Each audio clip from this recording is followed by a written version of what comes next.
This is the workbench that I've mentioned. You see how stable? Very difficult.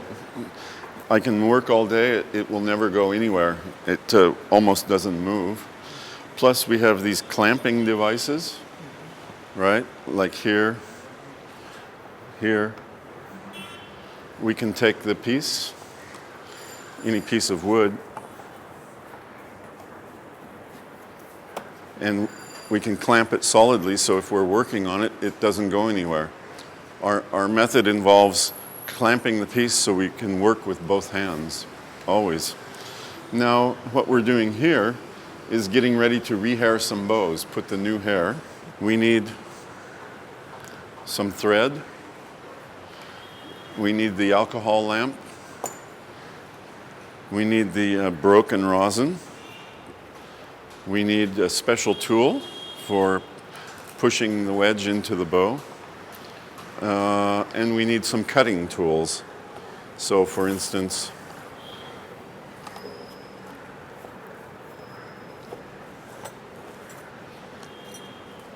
these are my personal tools from US. So for rehairing a bow, we need just a chisel, good quality. This is made in Holland.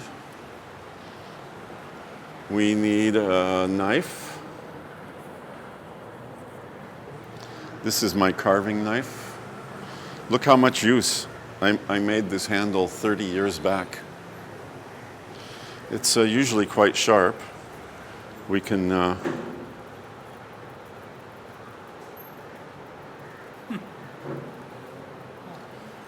see, come close.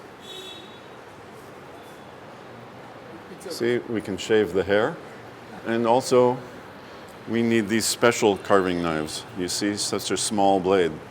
This is the type of tool that the Lalgudi Trust has very generously given to the students. This knife, also a green plane, which I don't have here. But other tools that we typically use will be the rasp. You see, this is a hand-cut rasp from Germany. So if I want to work this piece,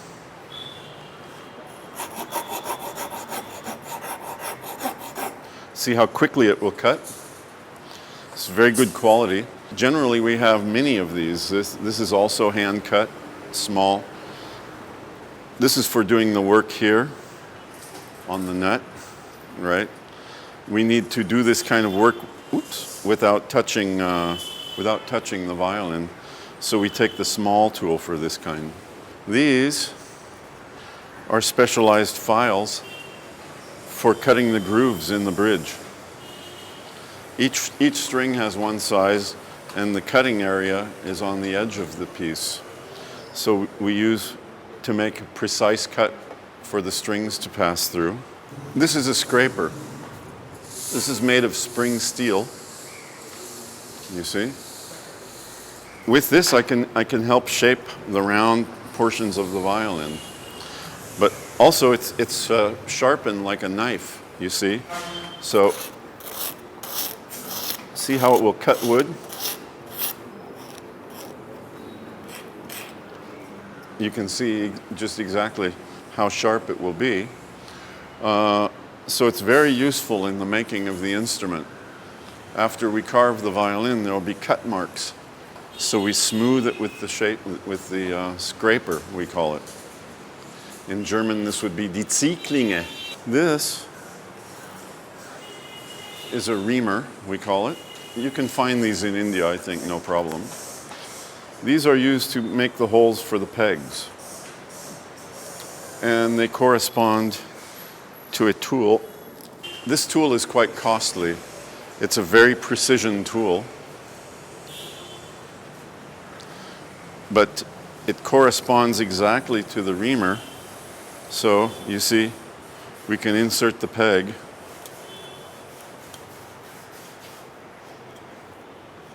and cut it.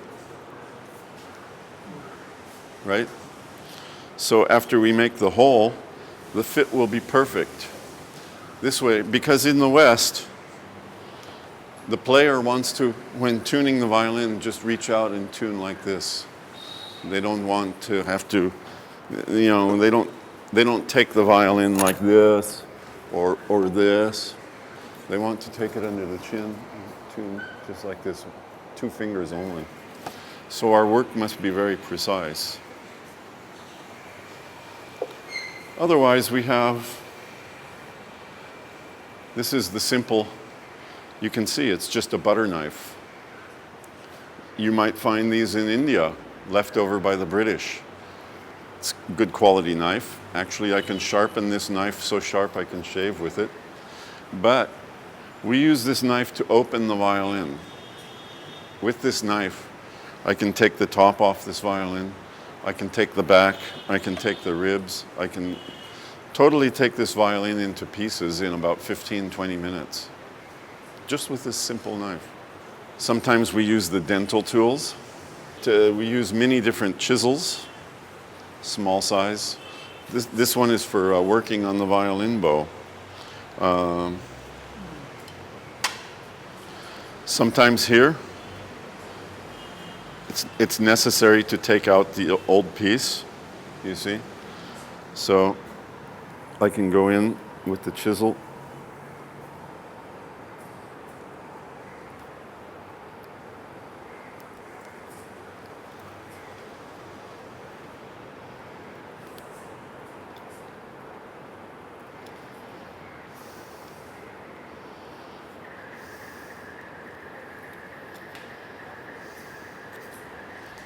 See? And easily remove the old wedge and hair to make the new one. Typically, we don't use any glue here, no glue whatsoever. No Favicol, no Araldit, no animal glue, nothing. The wedge will be fit so that the hair can pull. And then after we've made our wedge, I can easily remove and reuse the wedge. You see, in our Western violin making, we make the joinery for use with animal glue, or hide glue we call it. The joinery we call it, how we fit the wood together, must be 100% perfect. Otherwise it will fall apart in the West too. I had this violin I made for Mr. Krishnan, and I hadn't seen this violin in a long time. It was made about 10 years previous. I made in USA, but brought to India. So by all accounts, after 10 years, this violin should be coming apart into pieces, right? So I asked Mr. Krishnan, please, would you bring the violin? Let's have a look. This violin was still in perfect condition, like brand new from my shop. Nothing open, right? Neck is still fine. It's like the day it left my shop. So I believe animal glue must be used in India also. The problem is to make the woodwork, perfect enough that the animal glue will stay, you see. So this has now been 13 years in India, no problems. The major benefit from using animal glue is when the violin needs repair, it's often necessary that we take it apart. We dismantle. First thing we do is take off the top. This is easily done with animal glue. It will hold. There are glue joinery in old violins. They've held for 500 years, almost 450 years. If we need to take it apart for repair, we can easily do with no damage. With this knife. We can go inside here with the knife and it will open easily. With your synthetic glues like Favicol or Araldit, the glue is much stronger than the wood. So when I try to open the violin, the wood will break. So you get multiple breaks, cracks, all of it. So the condition of the violin will actually get worse. You can make animal glue from any animal. Sometimes animal glue will have problems, but the beauty of it is, like last year, my assistant was with me and she was playing her violin. Then she got a curious look on her face. Boom, the fingerboard had fallen off into her hands, right? But this is not serious. This is actually what it's supposed to do. So it was an easy fix. 5 minutes, we had it glued back on.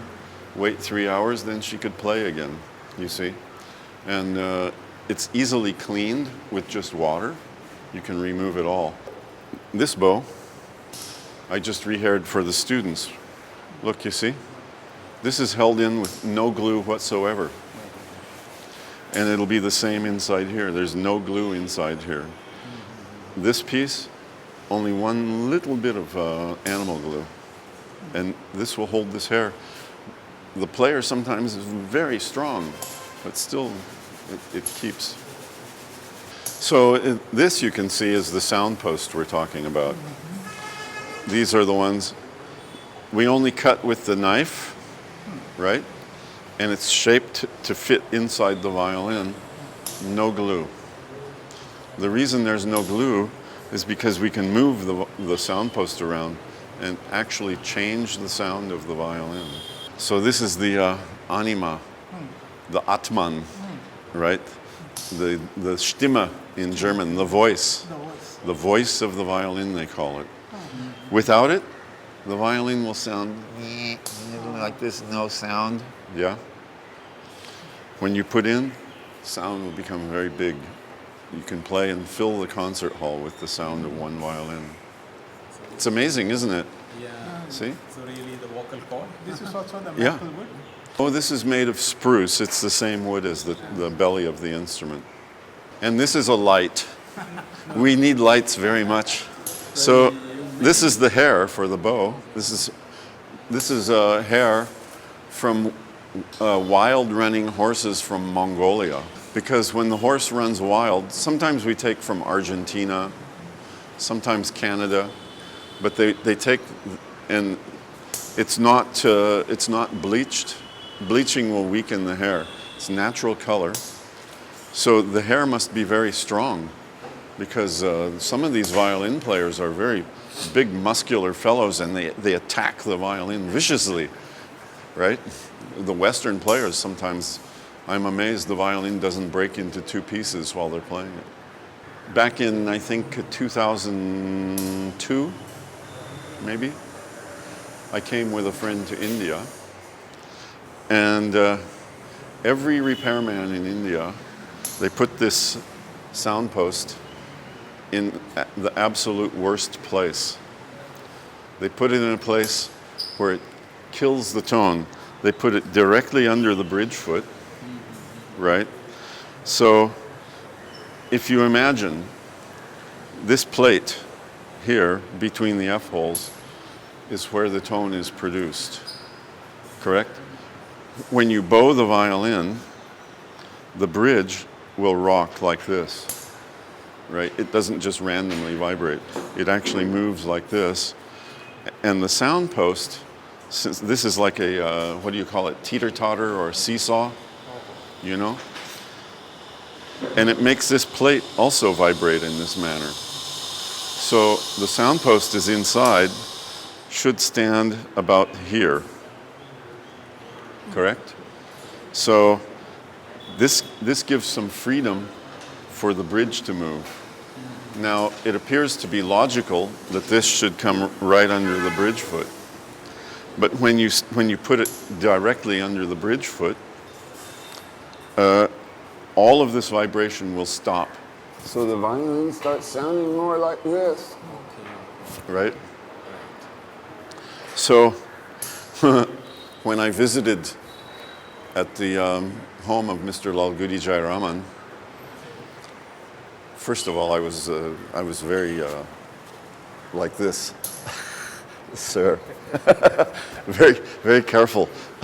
So many famous people around me I never met before. Lalgudi Krishnan, Vijaya Lakshmi, they were all there. And so I was like, oh, like this. And they started bringing violins. What about this violin? Please, you look. This violin, please look like this violin. Soon I had all these violins.